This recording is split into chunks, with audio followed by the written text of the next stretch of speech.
Hello and welcome to episode 13 of the Day in Film MiniCast. You already know what movie we're going to be talking about today, and before I get into it, I know you're very tired of hearing it, but I'm going to keep doing it because it seems to work. I would love if you would like the video and subscribe to the YouTube channel.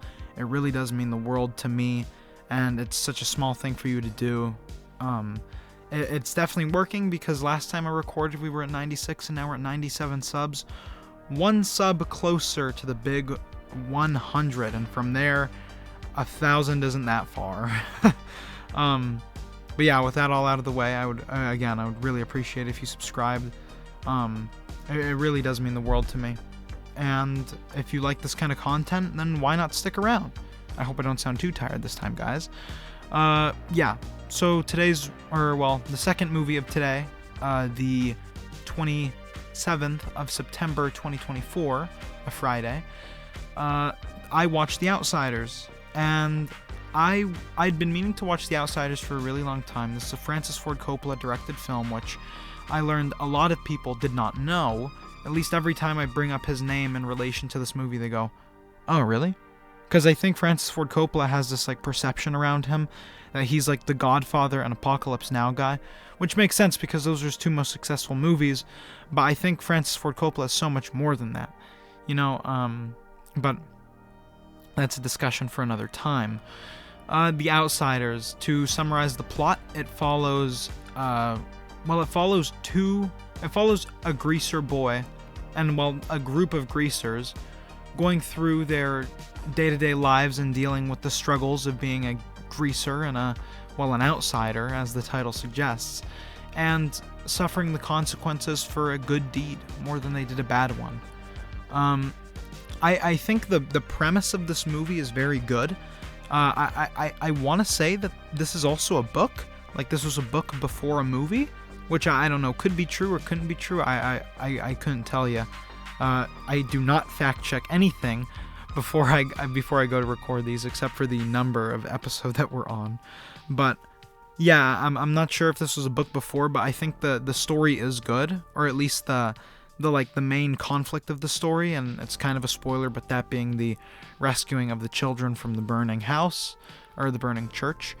I think it's a really cool idea to have them be scot-free when, again, I'm getting into spoilers, but I think it's kind of a nifty idea to have the guy who killed someone get away scot-free for it, but as soon as he goes to do something good, he gets punished.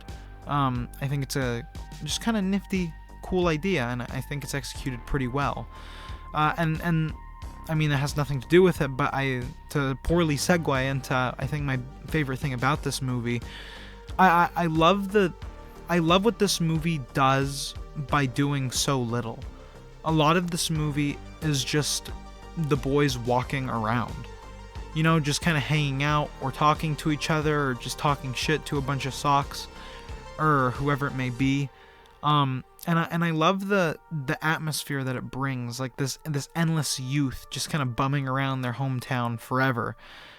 It's a very important thing to show in film, especially because there really aren't a lot of films like this. The cinematography was outstanding. Especially the silhouette shots on the horizon. Those are some of the best looking scenes I've ever seen from a Francis Ford Coppola movie. Just the way the sunset looks on their backs and it's their outlines. I'm thinking of one scene especially where they're outside the church and they're just kind of talking to each other, and one of them says a nifty little quote to the other. It's just, it feels so personal, and it feels so there's another word that basically means personal, but yeah, it feels so intimate. This movie feels so intimate and personal, like this is just a thing that happened. You can't really control it, and it won't make national headlines. It won't even make local headlines for more than a week. It's just a thing that happened, and that's just how it is. And I love just how unforgivingly cruel the world is in this movie.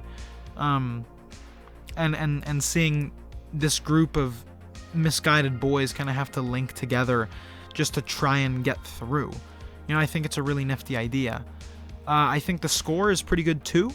It fits the era that the film takes place in, which I want to say is late 70s, early 80s, maybe?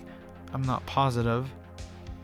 It's probably even earlier. It's probably like early 60s or something. The music fits pretty well, and it's pretty groovy, most of it anyway. And the set design, I don't know if you can call it, I don't know if this was filmed on a set or if this is a real town, but the setting is just perfect for this movie. You know, a bunch of spread out, almost derelict buildings that are, you know, turned into now bars, what used to be, I don't know, food packing plants, you know, little things like that. Like, it feels like a very lived in, I don't know, I hate saying things like this, but Midwestern town. I don't actually know where the Midwest is, so I have no idea if that's even remotely accurate. But, you know, I just love the look of this movie. I love the way that people dress. I love the way they interact with each other. But at the same time, the movie is so basic and the movie's so short. This is like barely an hour 30, that it's almost hard to get invested in these characters because you know them for such a short span of times, and things are just kind of happening while you watch instead of watching something happen before and then happen as a result. A great example of that would be again, or well, no, I haven't mentioned this yet. I finished this movie at pretty much 11 on the dot.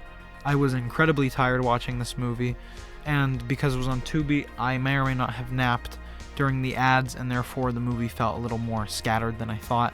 But from what I can tell, the stealing at the end wasn't pointless, but it just felt kind of like it just happened to end the movie on something dramatic, which is okay.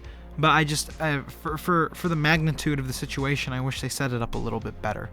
But those are all my real gripes with the movie. I love everything about the movie's like atmosphere and characters and I hate to say the word, but aura. And right now I'm stuck between a 6 and a 7. It could honestly go either way, but I think I'm leaning towards more of a 7 because I hate saying this too, but they really just don't make movies like this anymore, and I really appreciated it. But that's, I think, all I have to say.